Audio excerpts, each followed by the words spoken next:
მოგესალმებით, ეთერშია გადაცემა ღვთისმეტყველების საათი. დღეს ჩვენი სტუდიის სტუმარია ზემო ბეთლემის მაცხოვრიშობის სახელობის ტაძრის ღვთისმსახური, თბილისის სასულიერო აკადემიის და სემინარის დოქტორანტი და ამავე სასწავლებლის პედაგოგი დოგმატიკაში ღვთელი ლევან ჭავკვეტაძე. მადლობა მამო მობრძანებისთვის. ჩვენი დღევანდელი გადაცემის სასაუბრო თემა იქნება ბიბლია და საეკლესიო ლიტერატურა. ეხლა ეს ისეთი სათაურია საეკლესიო ლიტერატურა, რომ მათ შორის მრევლის წევრებს შორისაც კი ბევრისთვის ეს უცნობი თემა არის, ანუ რას ნიშნავს საეკლესიო ლიტერატურა. იმდენად ამოუწურავი მასალაა, იმდენად დიდი არის საეკლესიო ლიტერატურა, თავის თუნდაც ჟანრობრივი თვალსაზრისით და იყოფა დარგებად, ხო, საღვთისმეტყველო დარგებად თეოლოგიური მეცნიერებები. ბევრისთვის ეს უცნობი არის და წარმოდგენა არის, რომ მაგალითად ტაძარში მხოლოდ წმინდა წერილი და თვითნებური განმარტება ხდება და ამიტომ არის მე ხალხში, რომელიც შორს არის საეკლესიო განათლებისგან და ეკლესიური ცხოვრებისგან, ჩდება კითხვები, რატომ უნდა დავიჯერო ვიღაცა მღვდლის და ასე შემდეგ. ეკლესიაში არსებობს უამრავი მეცნიერება, თეოლოგიაში როგორც ვახსენეთ და თვითონ ლიტერატურაც აი მეცნიერებების მიხედვით იყოფა ჟანრობრივად, ხო, აი მაგალითად პატროლოგია აერთიანებს მრავალ ჟანრს, პატრისტიკა ზოგადად, ანუ მამათა ლიტერატურა. და როდესაც ადამიანი სწავლობს ეკლესიის ისტორიას, დოგმატის ისტორიას, მე ხვდება რა რისთვის და როდის და რატომ დაიწერა და როგორ გაეცა პასუხი, რა დავები იყო ამა თუ იმ დოგმატურ საკითხზე და ასე შემდეგ. აი ამას ჩვენ შევეხებით გადაცემის ალბათ უფრო მეორე ნაწილში. ანუ მიზეზი ამ ლიტერატურის შექმნის. მეორე მხრივ არსებობს მაგალითად ჟანრი ვახსენე. არის ჰომილეტიკა, ანუ ქადაგებები, ეგზეგეტიკა, ანუ უშუალოდ წმინდა წერილის განმარტება. ჰომილეტიკაც ძირითადად რასაც ჩვენ ვკითხულობთ წმინდა წერილის ახალი აღთქმის თუ ძველი აღთქმის განმარტებას, ხშირ შემთხვევაში ჰომილეტიკა, ანუ ქადაგებებია ხოლმე ჩაწერილი წმინდა მამების, ეპისკოპოსების და ასე შემდეგ. არის კონკრეტულად დაწერილი წიგნები, იგივე ძველ აღთქმას თუ ახალ აღთქმას რაც ეხება. არის კიდევ სხვა ჟანრები, ხო, ასკეტური ჟანრის ლიტერატურაც, რასაც ასკეტიკა შეისწავლის, ეკლესიის ისტორიის, ლიტურგიკა და საეკლესიო სამართალი და ასე შემდეგ. როდესაც ადამიანი ამას აცნობიერებს, მე ხვდება, რომ ეს თვითნებური აზრები ეკლესიაში არ არის და ამის უკან დიდი მეცნიერება დგას, საღვთისმეტყველო მეცნიერება, რომლის მეშვეობითაც განიმარტება ესა თუ ის საკითხი და ესა თუ ის მიმართულება საეკლესიო ლიტერატურაში. აი მოდი ამიტომ დავიწყოთ ზოგადად საუბარი იმის შესახებ, რა წარმოადგენს საეკლესიო ლიტერატურა და გადაცემის მეორე ნაწილში უფრო მეტად დოგმატურ, რადგან თქვენ დოგმატიკის დოქტორანტი ხართ, დოგმატიკას ასწავლეთ. დოგმატური ლიტერატურის შექმნის მიზეზებზე ვისაუბროთ. უფრო მეორე ნაწილში. მოგესალმებით, მივესალმებით თქვენს ტელემაყურებელს, პირიქით მადლობა მოწვევისთვის. თქვენ სწორედ ბრძანეთ, რომ წმინდა საეკლესიო ლიტერატურა ძალიან დიდი მოცულობისაა, სხვა მასალა, ავარებელი მასალა, ეხლა თქვენ წარმოიდგინეთ პირველი საუკუნიდან დღემდეც გრძელდება ამ ლიტერატურის შევსება, ესე რომ ვთქვათ, იმიტომ რომ თუნდაც ერთ-ერთი აი ნებისმიერი მღვდლის ქადაგება ამბიონიდან, რომელიც ვთქვათ, მერე ჩაიწერება, ხო? ესეც კი საეკლესიო ლიტერატურის სფეროს წარმოადგენს შეიძლება ხდება. დიახ, და ამიტომ ეს სხვა მასალა, მაგრამ ჯერ პირველ რიგში სანამ საეკლესიო ლიტერატურაზე გადავალთ, ორიოდე სიტყვა თქვა თვითონ წმინდა წერილზე.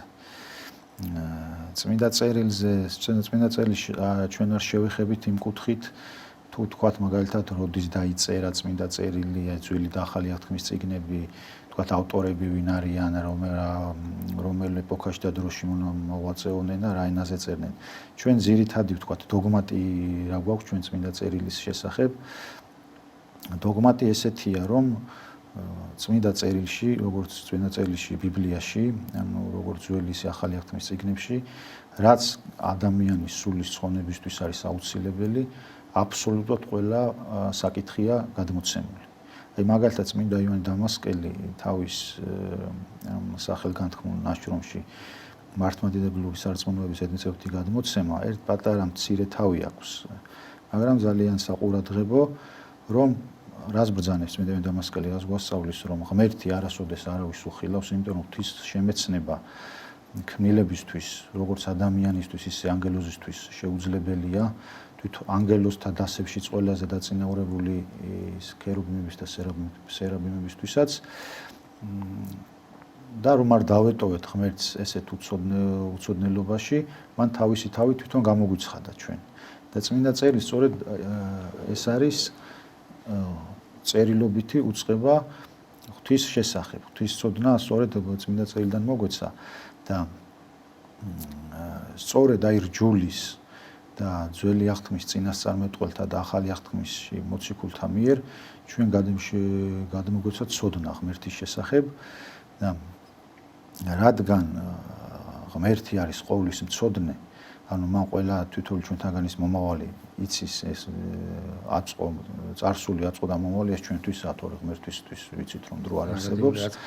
და არის ის, რადგან ყოვლად კეთილი და თითოეული ჩვენთაგანისთვის რა არის სასარგებლო მან წინასწარ უწყის, ამიტომ რაც კი ჩვენთვის აუცილებელი იყო, მან გვაუწყა. რა თქმა უნდა, როგორც წმინდა დამასკელი გვასწავლის, არის რაღაც საკითხები, რომელიც ჩვენთვის დაფარულია და ის ჩვენთვის ადამიანის გონებისთვის მიუწვდომელია და მისი ცოდნა ჩვენთვის არც არის საჭირო.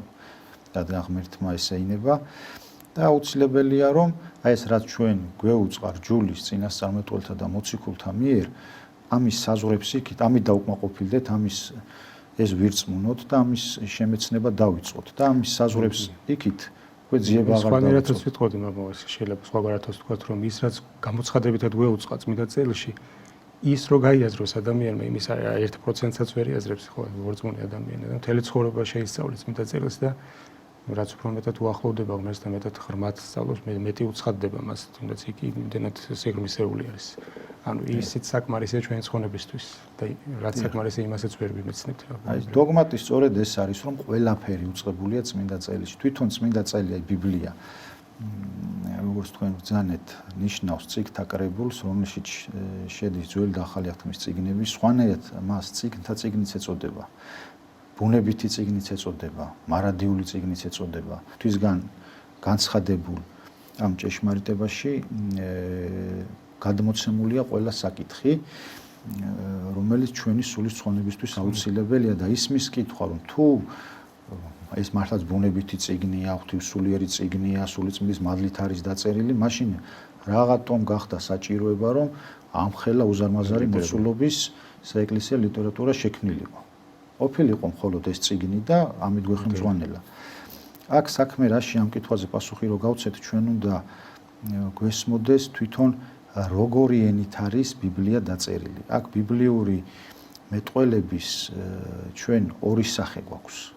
ეს ძველი აღთქმის წიგნებს უწოდებენ ამ წინასწარმეტყველურ, მესიანურ, უფრო სიმბოლურ ალეგორიული ფორმით არის ეს დაწერილი, იმიტომ ვიცით რომ ჩვენ ძველი აღთქმა მოლოდინია მაცხოვრის განკაცების და მთელი ამ ძველი აღთქმის ეს წინასწარმეტყველებანი, რაც ამ ძველ აღთქმაშია, მიმართულია სწორედ მაცხოვრის განკაცებისკენ და ამ ძალიან ბევრ ამ სიმბოლურ და ალეგორიულ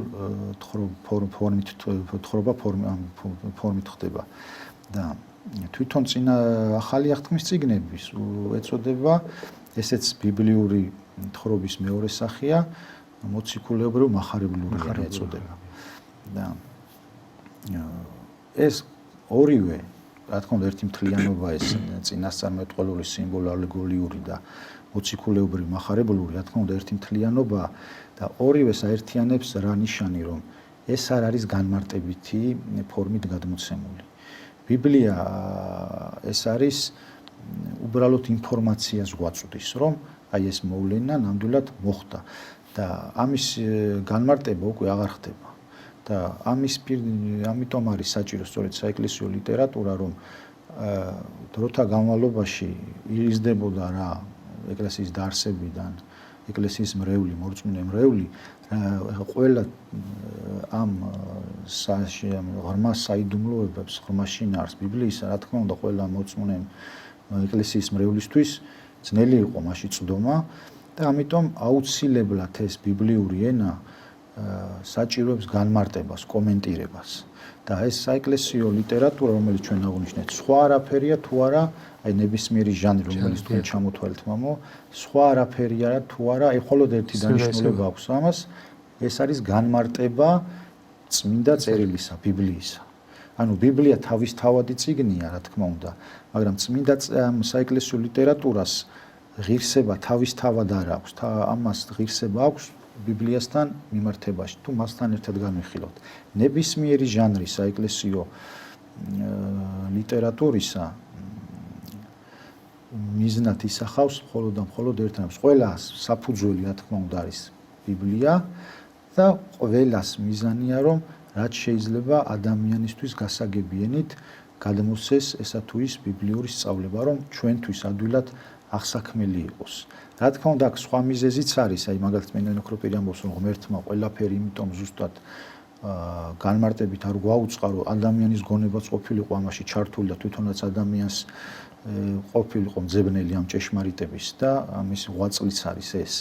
მაგრამ ეს რა თქმა უნდა ერთი მხარია, მაგრამ მეორე მხარიც სწორედ ეს არის, რომ წმინდა მამების ვალდებულება სწორედ ამაში მდგომარეობდა, რომ რაც შეიძლება მეტად განემარტათ ადამიანებისთვის მეტად გასაგები ყოფილიყო, აღსაქმელი ყოფილიყო, აი ეს როგორც თქვით, ეს მესიანური, წინასწარმეტყველური, მოციქულებრივი და მახარებლური ენა. იმიტომ რომ თვითონ მაცხოვარიც ვიცით სახარებაში, რომ იგაურად ხშირად იგაური საუბრის ფორმას მიმართავდა. ხომ თვითონ მოციქულებისთვისაც კი იმ მომენტში ძნელად გასაგები იყო და კითხვას უსვევდნენ, რომ თქვათ ეს როგორ და ეს როგორ ხო და თვითონ მაცხოვარი განუმარტავდა და ხა მით უმეტეს თუ მოციქულებისთვის რომლებიც სულმოდა მაცხოვრის გვერდით იყვნენ ძნელი აღსაქმელი იყო მის ეს იგავრი ნათქვა მით უმეტეს ჩვენთვის ხო მაგრამ სწორედ აი საეკლესიო ლიტერატურის დანიშნულება მხოლოდ ეს არის განმარტება წმინდა წერილის აქ კიდევ ერთი საკითხი შემოდის რომ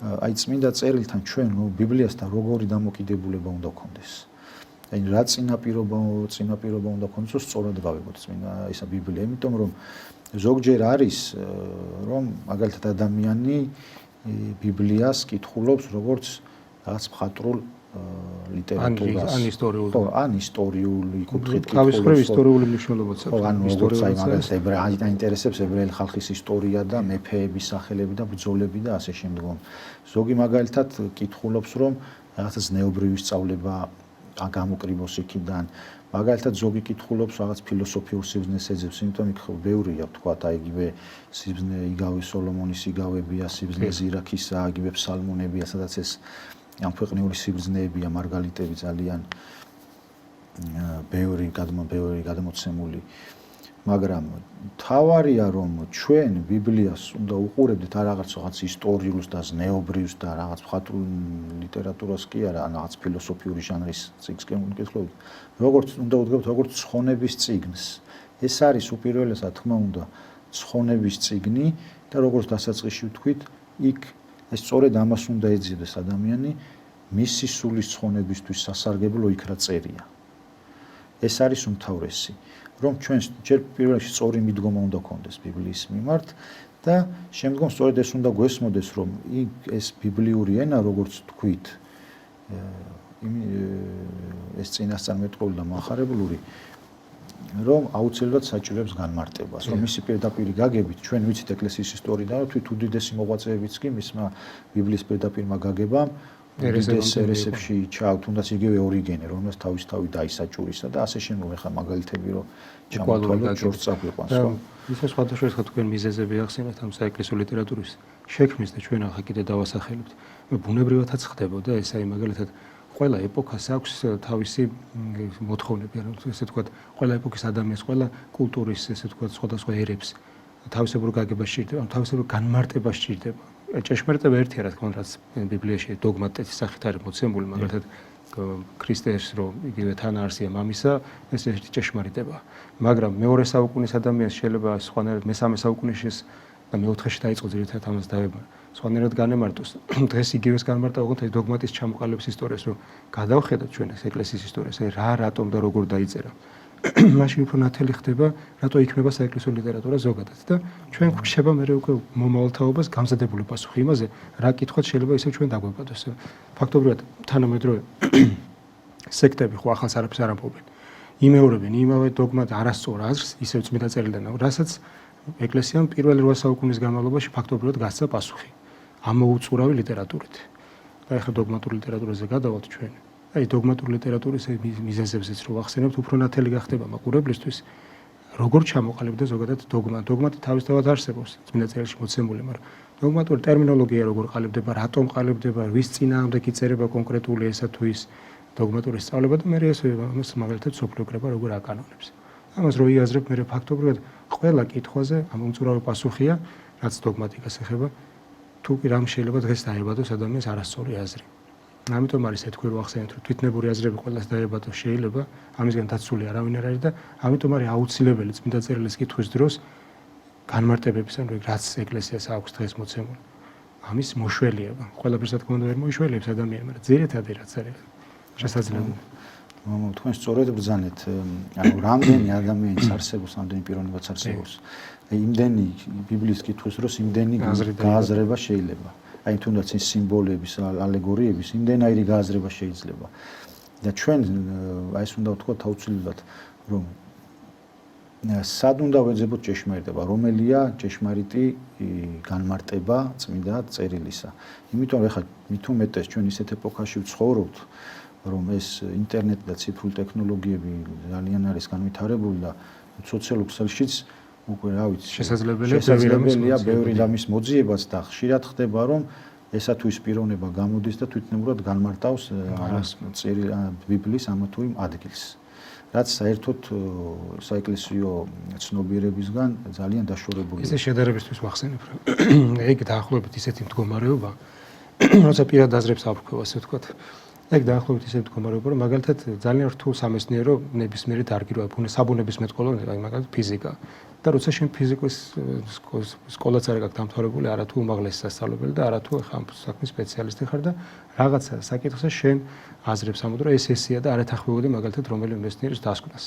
დაახლოებით გამს მდგომარეობა. აი ან მედიცინაში ხა ადგეს ადამიანი და თავისი აზრები თქოს, შეიძლება მართალიც იყოს რაღაცაში, მაგრამ შესაბამისი განათლება არ ქონდეს. ეს აი რაღაც ამას გააქვს, მეტად უფრო მეტად.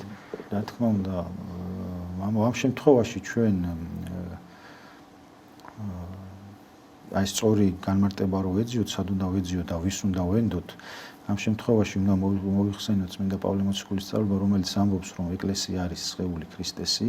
ჩვენ ცირედი გადახვევით ვთქვათ, რომ მაცხოვარი რატომ განკაცდა? აი კითხვა ჩნდება ხოლმე, რომ აი ხო შეეძლო მაცხოვ ღმერთი არის ყოვლის შემძლე და არ მიიღოს ადამიანური ბუნება, ისე დაემარცხებინა ეშმაკი, ისე გამოიხსნა ადამიანი, ისე შეემოსრა ჯოჯოხეთის ბორკილები, არ მიიღოს ადამიანური ბუნება.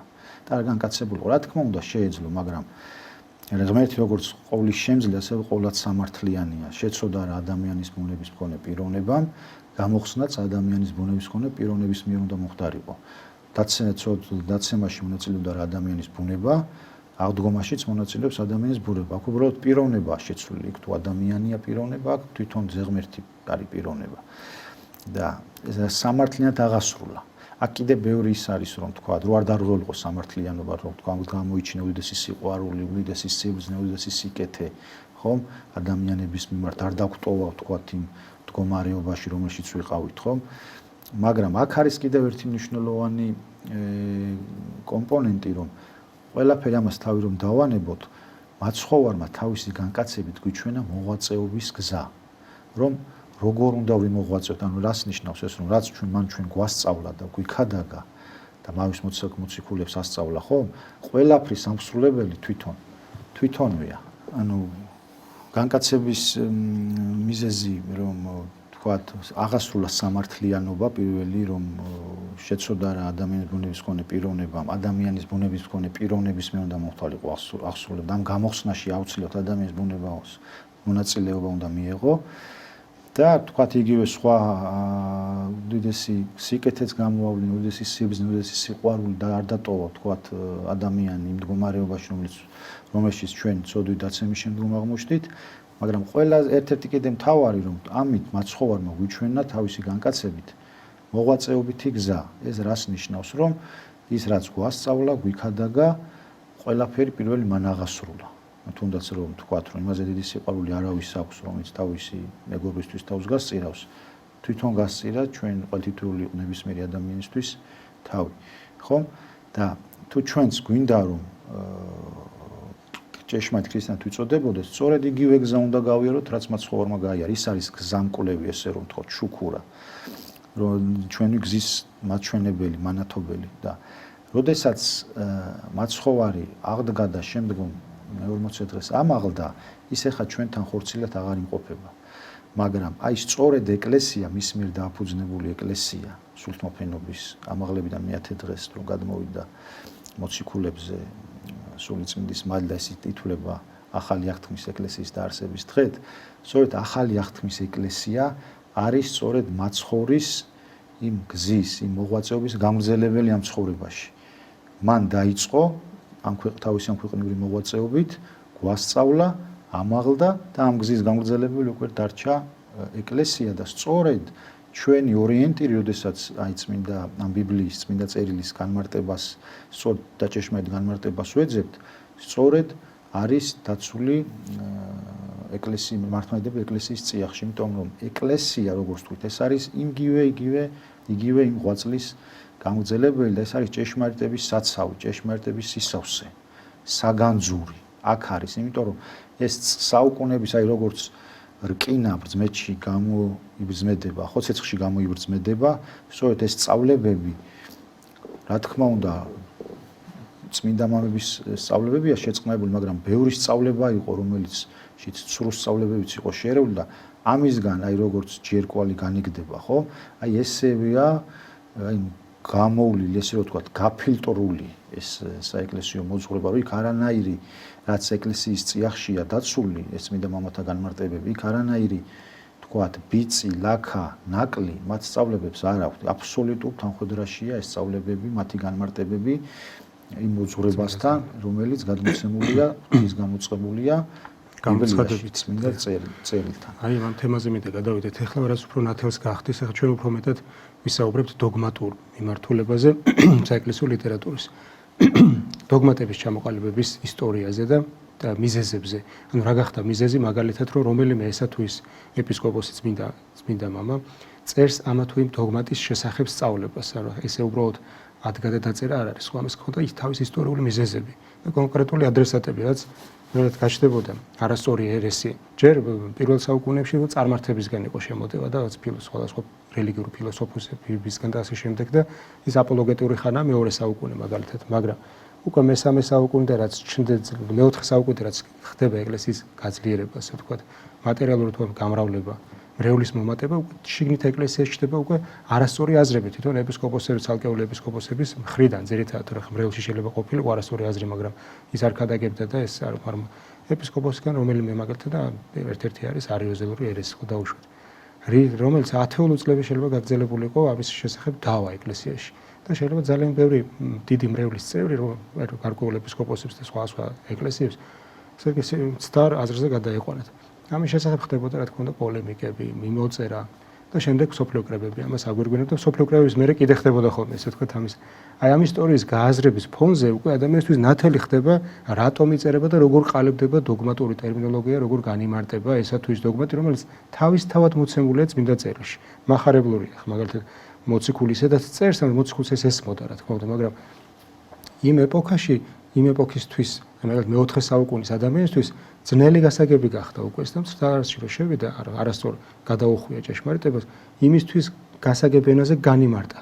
უკვე ტერმინოლოგიურად და ჩამოყალიბდა. ესა თუ ის დოგმატი ყველა ესე ყალიბდება. აი ამის შესახებ ვისაუბროთ და ნათელი გახდება, მაგრამ დოგმატური მიმართული წიგნები როგორ იწერება და რა მიზანი აქვს ამას და რა მიზეზი არის ისე დაწერის. დიახ, თქვენ სწორედ ბრძანეთ, რომ ნებისმიერი დოგმატის წყარო, ნებისმიერი დოგმატის საუნჯი არის წმინდა წერილი, ბიბლია.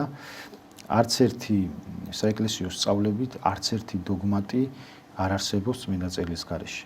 და წმინდა წერილისთვის ნიშანდობლივია არა დოგმათა ჩამოყალიბება, რაც თქვენ აღნიშნეთ, ზოგჯერ ადამიანებს გონიათ, რომ თქვათ მეოთხე საუკუნეში ჩამოყალიბდა დოგმატები. დოგმატები კი არ ჩამოყალიბდა. დოგმატები, როგორც უკვე აღნიშნეთ, უკვე წმინდა წერილში გადმოცემულია. უბრალოდ, აი პირველი საუკუნის შუა წლებიდან მოყოლებული მეორე, მესამე და უკვე სრული სისავსით მეოთხე საუკუნეში ხდება ამ დოგმატთა გამოთქმითი ტერმინოლოგიური ფორმით ჩამოყალიბება. რომ ადამიანის გონებისთვის ადვილი გასახსაქმელი გახდა.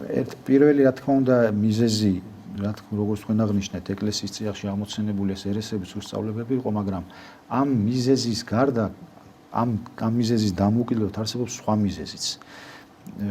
ამას უწოდებენ პედაგოგიურ მოღვაწეობას. რას ნიშნავს ეს, რომ აი მაგალითად ესა თუ ის პიროვნება წმინდანი თავისი სულიერი აღმატებული სულიერი მდგომარეობიდან გამომდინარე ღრმად წვდება რა ამ დოგმატის ამ საეკლესიო სწავლების რომელიც წმინდა წერილშია გადმოცემული შინაარს იმეცნებს სიღრმისეულად ეს კი რა თქმა უნდა პირველადი მოღვაწეობა ადამიანს ამის გამო უნდა იყოს მართლა რომ თვითონ შეიმეცნოს ეს და მისთვის გახდეს გასაგები მაგრამ მეორე მხრივ ნებისმიერი წმინდა მამის მოღვაწეობა არ შემოიფარგლება მხოლოდ საკუთარი თავით ანუ ის ვალდებულია რომ სხვასაც ასწავლოს ანუ ვალდებულია რომ სხვა ადამიანიც რომელიც ეკლესიის წიაღს გარეთ არის ეკლესიის წიაღში შემოიყვანოს და ამ შემთხვევაში უნდა მეორე ადამიანს ასწავლოს როგორც ჩვენ შემთხვევაში როგორ ხდება ეხა სწავლება რომ ანუ გადასცეს ეს ცოდნა გადასცეს ანუ მატერიალურ ლექსიკური ერთეულით ხო ანუ სიტყვით უნდა ასწავლოს ხო ერთ სიტყვით ვასწავლით ჩვენ ერთი მეორეს ხო და აი სწორედ ეხა აქ ამ პრობლემის წინაშე ხა სხვა როდესაც რაღაცა მაგალითად შეიძლება სკოლაში მასწავლებელმა თქვა თხრობით მისცეს მოსწავლეს ან რაღაც მოთხრობა და წავიდეს სახში და მოვიდეს და იმის შემოკლებული ვარიანტი მოყვეს მაგრამ აქ მეორე აქ სხვა მდგომარეობა როდესაც ღვთისგან უწყებულს შეიმეცნებს ადამიანი და ის ვალდებულია რომ მეორეს ასწავლოს ამ შემთხვევაში უკვე ის ფიქრობს რომ იმ ღვთისგან უწყებულს ის ვერაფერს ვერ გამოაკლებს ვერც ვერაფერს შემატებს უნდა რომ მისი დანიშნულებაა რომ ზუსტად ისე როგორც ეუწყა ისე გადასცეს მეორეს და ამ შემთხვევაში ადამიანი ცდილობს რომ ზუსტად ისეთი აი ღვთისგან უწყებულ ჭეშმარიტებას ისეთი ლექსიკური ფორმა ერთეული მოუძებნოს მატერიალურ სიტყვაში უნდა გამოთქვას ის ღვთისგან უწყებული და აი სწორედ წმინდა მამათა მოღვაწეობა აი საუკუნეების განმავლობაში ამას ემსახურებოდა რომ ღვთისგან უწყებულისთვის ზუსტად ისეთი ზუსტი ტერმინოლოგიური მნიშვნელობა მოეძებნათ რომ რაც შეიძლება სწორად ზუსტად ადეკვატურად არც ისე რამე გამოეკლოთ არც ისე რამე შეემატებინათ ისე ესწავლებინათ სხვისთვის იმიტომ რომ საქმე ამ შემთხვევაში საფრთხო სწავლებას ეხება ღვთისგან უწყებულ ჭეშმარიტებას ეხება და დიდი სიფრთხილით ეკიდებოდნენ ამას დაჭირდა აი სწორედ პირველი საუკუნიდან მეოთხე საუკუნემდე დრო რომ ზუსტად აი ტერმინი რა არის ტერმინი არის ლექსიკური აი ნიშნულობა შემოსაზრული ნიშნულობა დაზუსტებული ლექსიკური ერთეული სიტყვა რომელსაც სხვა მნიშვნელობით უკვე ვეღარ გავიგებთ და აი სწორედ რომ აი ეს ღვთისგან უწყებული ამ სწავლების პროცესში ამ ღვთისგან უწყებული შესაბამისი ადეკვატურად რომ ისე რომ შინაარსი არ დაკარგულიყო ისე გადაეცათ და ესწავლებინათ სხვისთვის აი სწორედ ამ ძიების პროცესში აი სწორედ ეს დოგმატური ღვთისმეტყველება ეს არის ამ გამოთქმითი ფორმის ისტორია ანუ როგორც ცდილობდნენ ეკლესია და წმინდა მამები რომ ამ ჭეშმარიტებისთვის შესაბამისი ლექსიკური ერთეული მატერიალური სიტყვა ტერმინი მოეძებნათ ეს თუმეტეს დროდადრო ყალიბდება უკვე მე სკოლები მიმართულებები ალექსანდრიული ანტიოქიური სკოლები და შემდეგ უკვე სხვადასხვა უკვე სასულიერო სასწავლებლები ასე რაც უკვე სადაც უკვე პროგრამის სახით იწყება სწავლება ჯერ საბუნებისმეტყველო საგნების ის რაც იყო ანტიკურ ხანაშიც პრინციპში ფილოსოფიის შესწავლა გონება გავარჯიშდეს ტერმინოლოგია ისწავლო და შემდეგ უკვე ღვთისმეტყველების სწავლა ფილოსოფიასთან ერთად იწყება მუსიკის შესწავლა სხვა მეცნიერებების რაც მაშინ ორატორობა მჭერმეტყველება ეს რიტორიკა რაც მაშინ გავრცელდა ისედაც სწავლობდნენ მაგალითად ფილოსოფოსები რომ შეიძლება ადამიანს ამის გარეშეც კონდეს ღვთიური სიბრძნის ანუ გამოცხადებითი სიბრძნის ცოდნა ის იაზრებდეს რა წერია წმინდა წერილში ამის სულიერი გული მისი ხდებოდეს ამას ანუ გონიერი გული ასე ვთქვათ მლოცველი ადამიანის განწმენდილი ადამიანის მე ასკეთ მოღვაწეებს ვამბობ მაგრამ მისი გამოთქმა ანუ ქადაგებლური ნიჭი რიტორიკა ტერმინოლოგიურად ჩამოყალიბება აი თავისი აზრის რასაც ის წვდება ასე ვთქვათ არ შეეძლოს აი მაგალითად ძალიან ნათელი მაგალითია უფრო აქეთ პერიოდში მე-14 საუკუნეში გრიგოლ პალამას მოღვაწეობა რომელიც თავად იყო ისიხასტი მლოცველი გამცდელი საღვთო მადლის რაც გამოცდილებედად იცოდა მას ნანახი ჰქონდა ეს მადლის მდგომარეობა და ასე შეიძლება სხვა მოღვაწეებსაც ჰქონდათ იმ პერიოდში ათონის მთაზე მაგრამ ყველას არ შეეძლო დაეწერა ის წიგნები რაც მან დაწერა რადგან მათ არ ქონდათ ეს შესაბამისი ამ ქვეყნიური ერუდირება ტერმინოლოგიური ცოდნა რომ ესე ლოგიკური მსჯელობით ჩამოეყალიბებინა ის სწავლება რასაც სჭირდება სულიერი გამოცდილება. აი ეს ორივე ერთად არის ფაქტობრივად ღვთისმეტყველების დოგმატიკის. ქრისტიანობა სწორედ აი რწმენისა და ცოდნის ნაზავია ეს. როგორც კლიმენტი ალექსანდრელის სიტყვები არის, რომ ესე იგი ცოდნე მორწმუნე მეგობარია ღვთისა, ხო რა თქმა უნდა. აი თვითონ მამაო თქვენ სწორედ აღნიშნეთ. ეხა ფილოსოფიაც არის, რა თქმა უნდა, საეკლესიო მწერლობის ერთ-ერთი დარგი არის, ოღონდ ქრისტიანული ფილოსოფია. ფილოსოფია მანამდეც იყო, თქვათ, ანტიკური გაგებით და თქვათ, იგივე არისტოტელეს და პლატონის და მათი განმარტებლებიც არიან ნეოპლატონიკოსები და ეხლაც გრძელდება ეგ, მაგრამ თვითონ სიტყვაც ეტიმოლოგიაც რას ნიშნავს, რომ სიბრძნის მოყვარეობა, ხო, ფილოსოფია. ჭეშმარიტი სიბრძნე. მაგრამ ქრისტიანული გაგებით რას ნიშნავს, რომ ჭეშმარიტი სიბრძნე ვინ არის? სიტყვა და სიბრძნე ღვთის არის ქრისტე, ანუ ქრისტეს მოყვარეობა შეიძლება ესე ჩავთვალოთ, მაგრამ ეკლესია ის რაც ღირსეული იყო ანტიკურ ფილოსოფიაში, რა თქმა უნდა, იმასთან ღირსებას არ უკარგავს. აი რაც ანტიკური ფილოსოფიის უმთავრესი ღირსება და ეს ტერმინები რაც მე ეკლესიამ გამოიყენა და წმინდა მამამ მას ქრისტიანული შინაარსით დატვირთვეს და ის მთავარი ღირსება ანტიკური ფილოსოფიის არის რომ ეს ტერმით ჩამოყალიბება, ან ტერმინების ჩამოყალიბება ეს არის უდიდესი ღირსება იმ ადამიანის. აი თქოს რომ იერარქად გამოიყენეს აი ეს ფილოსოფიაში ის ლოგიკა, ტერმინოლოგია, რაც მათ ისედაც ქონათ ამის ცოდნა, ის გამოიყენეს იერარქად რომ ჭეშმარიტება, ან ღვთისგან უწყებული ჭეშმარიტება აი ამენით გამოეთქვათ. იმ საზოგადოებაში, სადაც ეს ენა მათთვის ახლო იყო და ცნობილი იყო. აი მაგალითად თქვენ რო ახსენეთ ჭეშმარიტის სიბრძნის მოყვარეობა, ღვთის მოყვარეობა.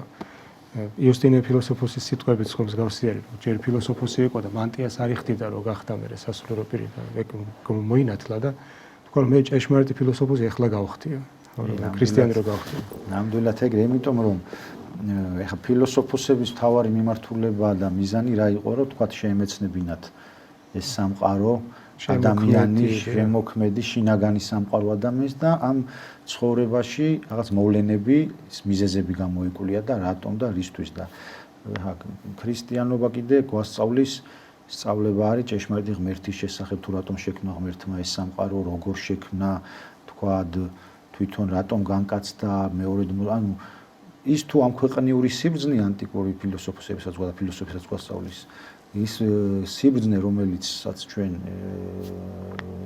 ეკლესია გვასწავლის არის ზესიბრძნე. ანუ ზეციდან უწყებული უშუალოდ. თუ ადამიანის გონების შედეგია, ეს უკვე სულიწმინდის მადლით არის, როგორც აღნიშნეთ, ნაუწყები წმინდა მოციქულებისა და წინასწარმეტყველთა მიმართ და აი სწორედ ეს ღირსება და ეს ყველაზე კარგად სად ჩანს, რომ წმინდა იოანე დამასკელმა თუ რამე და თვითონაც ამბობს, რომ რაც თუ რამ კეთილი ყოველივე ნიჭი და ზეგარდამო კეთილი და ეს ყველაფერი ღვთისგან არის. ანუ ის თუ რაც ჰქონდათ იმ ფილოსოფოსებს ეს არ დაუკარგა ეკლესიამ და ამის ნათელი მაგალითია თვითონ წმინდა იოანე დამასკელის დიალექტიკა, რომელიც გამოკრიბა, აი როგორც აი დიდარი მარგალიტები მოიძია მათ სწავლებებში გაფრნეული და ჩამოაყალიბა თავის წიგნში დიალექტიკა, რომელიც სადაც თვითონ ჩვენც ვიყენებთ და საეკლესიო ლიტერატურის ერთ-ერთი თვალსაჩინო წიგნი არის ესე რომ ვთქვათ, რომ თუ უნდა ადამიანს გაერკვიოს კარგად დოგმატურ ღვთისმეტყველებაში, აუცილებელია რომ დიალექტიკა იცოდეს, იმ ფილოსოფიურ ტერმინებზე წვდომა ქონდეს, რომ ვთქვათ ამ სიღრმეებში, ამ რაღაც ლაბირინთებში საეკლესიო ლიტერატურის არ დაიკარგოს და სწორი ორიენტირი ქონდეს, ეს აუცილებელია. შეიძლება მე ხშირად ვამბობ ხოლმე, რომ აუცილებელია სისტემური განათლების მიღება, როცა რაღაც საკითხზე გინდა ცოდნა ქონდეს. შეიძლება ადამიანი ყველა სემინარის სტუდენტი ვერ იქნება და აკადემიის შეიძლება სტუდენტობის ამ სისტემური ცოდნის გარეშეც მას სწორი აზრები ჰქონდეს და ჭეშმარიტი მორწმუნე იყოს, რა თქმა უნდა, ამისგან არა, მაგრამ ოდესაც გინდა რომ ამ საქმის აი სპეციალისტი იყოს, ასე ვთქვათ, აუცილებელია, ყველა სფეროში ასე არის. სისტემური ცოდნა მიიღო, თქვენ რო ახსენეთ, ახლა ჯერ დიალექტიკა იოანე დამასკელის რომ ამხელა ნაშრომია და თავში აქ ჯერ დიალექტიკა, ანუ ფილოსოფიური ტერმინები ახლა არაფერი ისეთი არა. უბრალოდ რომ ჯერ ტერმინები უნდა ისწავლო, რომ მე შენ ის იქ დაწერილი დოგმატური აზრი გაიგო და მე თემატურადაც ხო იოანე დამასკელი რომელიც პირველად ალაგებს თემატურად აი დოგმატურ სახელმძღვანელოს ქმნის მე-8 საუკუნეში. რაც მანამდე სწავლება არსებობდა ის შემოკრიბა, ხო ასე ვთქვათ და ერთ სახელმძღვანელოდ მოგვცა. და როგორ თემატურად და ჯერ რო იწყებს სწავლებას ჯერ უნდა იოანე დამასკელის წიგნში ხო მართლმადიდებლურ სარწმუნოების ზედმიწევნით გადმოცემაში. პირველი თავები რა არის არსი, რა არის ბუნება, რა არის პიროვნება, ანუ ჰიპოსტასი ბერძნულად. მე არის რომ სამ პიროვნება ერთ არსებაში თავიდან თუ არ დაიწყე არსი რომ ღმერთი ჭეშმარიტად არსებობს და არსი და ბუნება რა არის ეს ტერმინოლოგია თუ არ გაიაზრე სამების შესახებ სწავლებას ვერ გებულობ. ანუ ამიტომ ყველაფერში ხდება სისტემური სწავლება. ყველა სფეროში ასე არის პრინციპში ახლა. სკოლაში პირველ კლასში ვეფხისტყაოსნებს ვერ ასწავლე, ხო ჯერ ამბანი უნდა ასწავლე. ამიტომ ესე არის და ანუ მამო რო არ გაგვექცეს ის რო არ ავსვეთ ჩვენს საუბრის თემას, ანუ პირველი მიზეზი რაც გახდა რომ აიმიტომ აი და თქვათ კიდევ რომ მსმენელს გასაგები იყოს რომ ტერმინოლოგიურად სწავლება საეკლესიო წმინდა წერილში არ გვხდება. საეკლესიო სწავლება იქ წმინდა წერილში არ არის ტერმინოლოგიურად ჩამოყალიბებული. პირველი მიზეზი რის გამოც საეკლესიო სწავლების ტერმინოლოგიურად ჩამოყალიბება გახდა, ეს არის პედაგოგიური მოღვაწეობა, რომ როგორც აღნიშნეთ, წმინდა მამები ცდილობდნენ თვითონ შეიმეცნენ ამ უმაღლეს ჭეშმარიტებას, მისთვის ამ გადაცემის დროს სწორი, ადეკვატური სიტყვა მოეძებნათ. და ეს გამოიხადა ტერმინში. მე ტერმინი როგორც ვთქვით, არის ნიშნულობა დაზუსტებული, ნიშნულობა შემოფარგლული ლექსიკური ერთეული. მაგრამ ამის გარდა, როგორც ჩვენ ვთქვით, არსებობს ეკლესია დადგა იმის წინაშე, რომ საეკლესიო სწავლება ტერმინულად ჩამოყალიბებული იყო, იმიტომ რომ ეკლესიის წიაღში პირველივე საუკუნიდან წარმოიშვა ცრუ სწავლებები, ცრუ მიმართულებები, ცრუ განმარტებები ამ საეკლესიო მაცხოვნებელი მოძღვრების და აი მაგალითად რომ მოვიყვანოთ, ადვილად გასაგები იყოს იგივე ათანასე წმინდა ათანასე ალექსანდრიელის დროს წარმოიშვა ესეთი სწავლება, იყო ესეთი პიროვნება არიოზი, რომელიც ავრცელებდა სწავლებას, რომ ზე ღმერთი არ იყო ბუნებით ჭეშმარიტი ღმერთი და სწორედ ყოვლადწმინდა სამების მეორე პიროვნების ზე ღმერთის ბუნებით ღმერთობას აღიარებას ბუნებით ღმერთად აღიარებას შეექმნა საფრთხე.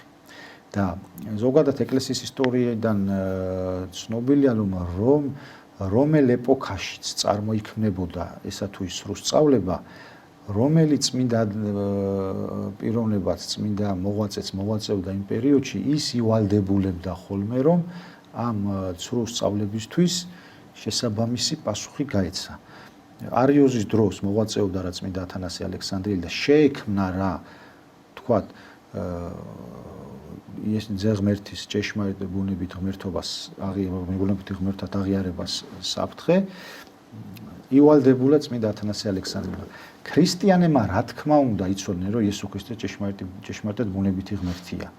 მაგრამ ეს ტერმინოლოგიურად არ იყო ჩამოყალიბებული და სწორედ აი საეკლესიო სწავლების რომელ ასპექტსაც, რომელ კუთხესაც შეექმნა საფრთხე, სწორედ იმ ასპექტის უფრო დაწოლებით განმარტება, უფრო სიღრმისეულად გადმოცემა, უფრო ტერმინოლოგიურად ჩამოყალიბება მოახდინა წმინდა ათანასე ალექსანდრიელმა და ეს შეგვიძლია ამგვარი მიდგომა ყველა ერესთან დაკავშირებით თქვათ იგივე შემდგომი ნესტორის გაუკუღმართება, რომელიც თქვათ იესო ქრისტეს აჩვეულებრივ ადამიანად თვლიდა და აქედან გამომდინარე ქალწულ მარიამსაც არა ღვთისმშობლად, არამედ ადამიანის მშობლად მოიხსენიებდა. ამ შემთხვევაში რა თქმა უნდა რომ პირველი საუკუნიდან სწამდათ რომ ქალწული მარიამი დედა ღვთისმშობელი და მან ჭეშმარიტად ბუნებითი ღმერთის შვა, ზეღმერთი შვა, მაგრამ აი ტერმინოლოგიურად არ იყო ჩამოყალიბებული და შეექმნა რა საფრთხე ამ სწავლებას საეკლესიო მოძღვრების ამ ასპექტს. ამ შემთხვევაში უკვე წმინდა კირილე ალექსანდრიელმა ივალდებულა თავის თავზე აიღო ეს ამ ერესთან ბრძოლა და სწორედ მან ჩამოაყალიბა ტერმინოლოგიურად თუ როგორ შვა ქალწულმა მარიამმა ძე ღმერთი. სწორედ მის ამ ეპისტოლეებში, ანათემატიზმებში ყველაფერი გადმოცემულია მიმოწერებში. იგივე შეგვიძლია ვთქვათ მაგალითად ქალკედონის კრებაზე, როდესაც მონოფიზიტური სწავლება გავრცელდა, რომ ის თუნდაც ის ქალკედონის კრებაზე რომ მიღებული ეს რწამსი რომ მაცხოვარში ეს ბუნება არის შეურენელად, უცვალებელად, უქცეველად, ხო? ეს განაარიცოდნენ. ის ქრისტიანებს წამდათ, მაგრამ ტერმინოლოგიურად ქალკედონის კრებაზე ჩამოყალიბდა. იგივე მონოთელიტობასთან და დაკავშირებით წმინდა მაქსიმე აღსარებელი.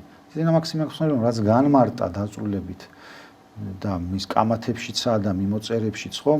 და რაც თქვათ მე იგივე სოფლიო კრებებმა დაამტკიცეს შემდგომა.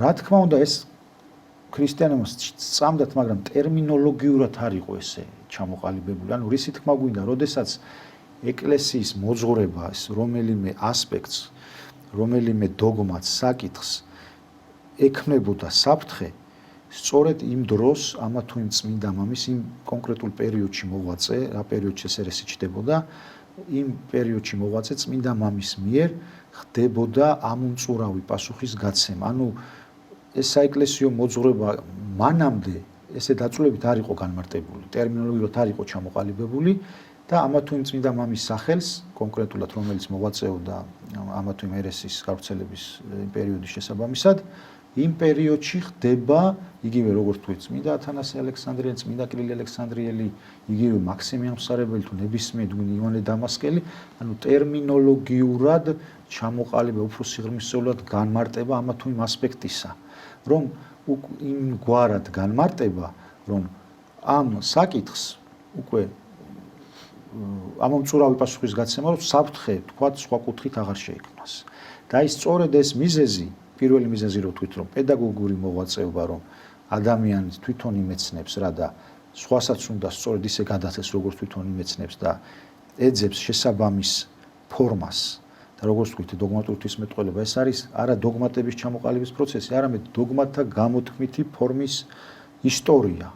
თუ ეს გამოთქმითი ფორმა ნენელა ყალიბდებოდა და ბოლოს მე-4 საუკუნეში ჩამოყალიბდა ტერმინად და მეორე ეს ეკლესიის წინაშე აღმოცენებული ეს ცრუ სწავლებები ერესები ავალდებულებდა წმინდა მამებს რომ ამომწურავად ტერმინოლოგიურად ჩამოეყალიბ სიღრმისეულად განემარტათ და ტერმინოლოგიურად ჩამოეყალიბებინათ და დოგმატური დებულების სახე მისცემოდა ამა თუ იმ საეკლესიო სწავლებას რომ თქვათ ამ სწავლებასთან დაკავშირებით უკვე აღმოფხვრილიყო ყველანაირი გაუკუღმართება. აი ეს ორი მიზეზია დავამსვლელი მამო, რამაც გამოიწვია აი საეკლესიო სწავლების ტერმინოლოგიურად ჩამოყალიბება. აი ეს ორი მიზეზია, რამაც გამოიწვია საეკლესიო სწავლება, რომ ტერმინოლოგიურად ჩამოყალიბებულიყო.